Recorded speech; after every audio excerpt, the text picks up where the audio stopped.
കാരുണ്യാഭിഷേകം, ആരാധിക്കുന്ന ജീവിതങ്ങളിൽ കാരുണ്യാഭിഷേകം, കാരുണ്യാഭിഷേകം.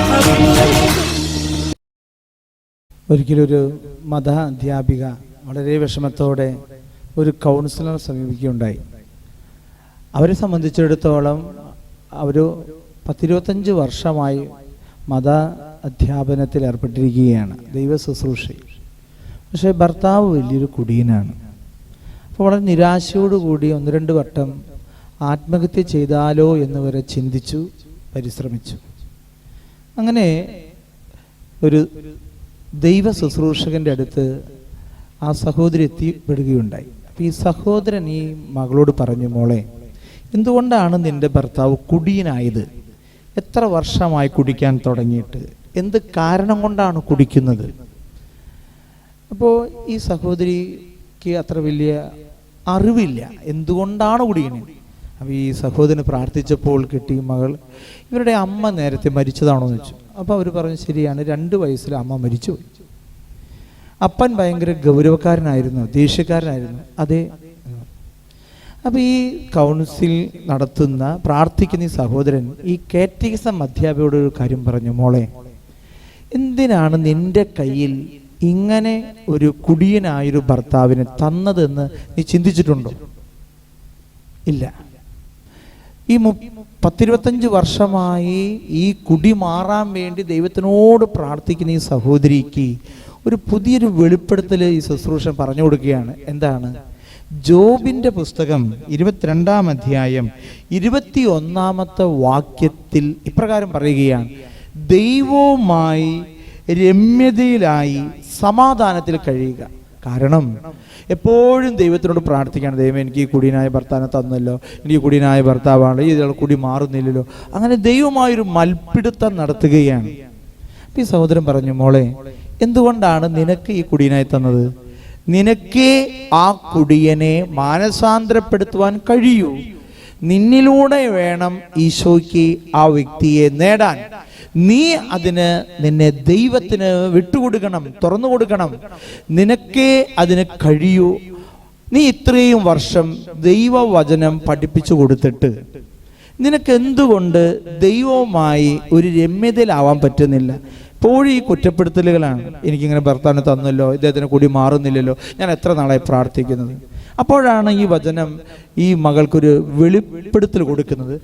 ജോബ് ഒരിക്കലും സഹനങ്ങളുടെ നിമിഷങ്ങളിലും ജീവിത പങ്കാളി തള്ളിപ്പറഞ്ഞപ്പോഴും മക്കളും സമ്പത്തും നഷ്ടപ്പെട്ട് നശിച്ചപ്പോഴും രോഗം വന്ന് ബാധിച്ചപ്പോഴും ദൈവവുമായി ജോബ് രമ്യതയിലായിരുന്നു. ദൈവത്തെ തള്ളിപ്പറയാൻ തീരുമാനിച്ചില്ല. ഈ സഹോദരിക്ക് ഒരു പുതിയ വെളിച്ചം കിട്ടി. ഞാൻ വേണം എൻ്റെ ഭർത്താവിനെ സഹായിക്കാൻ.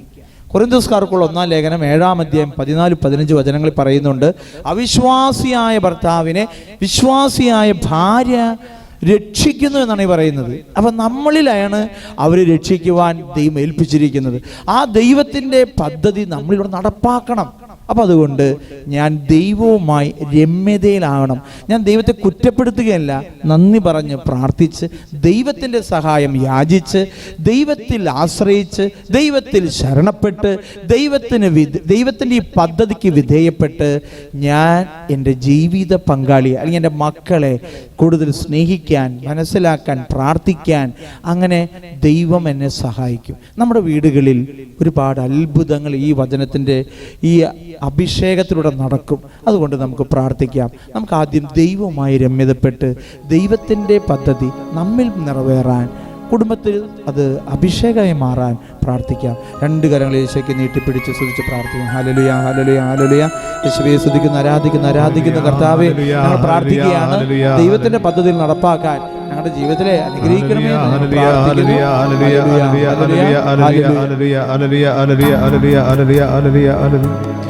എന്റെ നൊമ്പരമാകെയും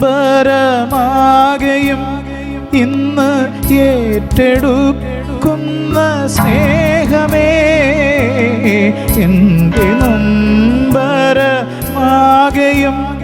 ഇന്ന് ഏറ്റെടുക്കുന്ന സ്നേഹമേ, നിന്റേതാണെന്നും യേശുവേ നിന്നെ വിട്ടു ഞാനിനി പോകുമോ? നിന്റേതാണെന്നും യേശുവേ നിന്നെ വിട്ടു ഞാനിനി പോകുമോ? വിട്ടു ഞാനിനി പോകുമോ?